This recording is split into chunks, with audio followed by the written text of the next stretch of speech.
now. And Dave, there's a long public comment period where I'm sure people had a lot to say.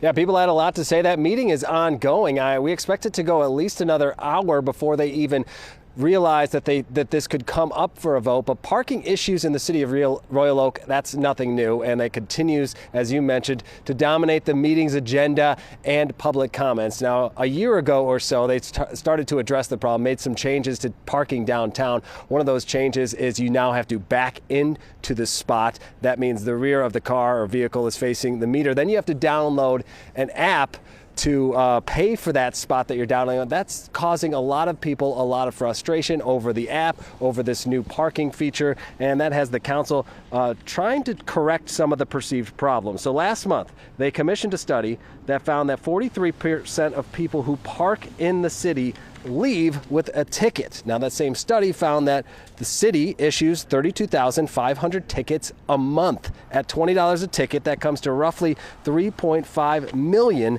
in parking fees. And that's good for the city's bottom line, the budget, but not necessarily good for businesses who hope that people have easy access to downtown and will shop and stay there. And those concerns were brought to the attention of council members during the public comment section. Businesses will be leaving this town if you don't do the changes in the DDA. I'm just sort of ideologically opposed to free parking in important downtown areas. It's like a really valuable public space.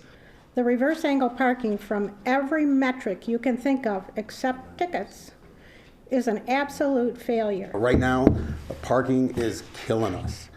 Every day I've got clients saying, I'm going to go to your Birmingham location because parking is better. I have 2 engineering degrees, and I still can't figure out if I'm going to get a parking ticket or not using the app. So all those public comments happened at the beginning of the council meeting, which I mentioned is ongoing. So what's going to happen tonight? Well, the DDA, the Downtown Development Authority, they issued their own study. They're going to present their findings to the council, and the council may or may not consider those findings and put it up to a vote and maybe alleviate some of those problems. Again, we will go back in as soon as this live shot's over and listen for any decision that may be made. Look for that report tonight on The Edge at 11. Reporting live in Royal Oak, Dave Spencer, Fox 2 News. All right, Dave. So we know other cities like Ferndale, Plymouth, Birmingham, Rochester, they have parking apps, they have parking systems. This isn't a novel feature. What's so different in the way they're doing things in Royal Oak compared to these other cities?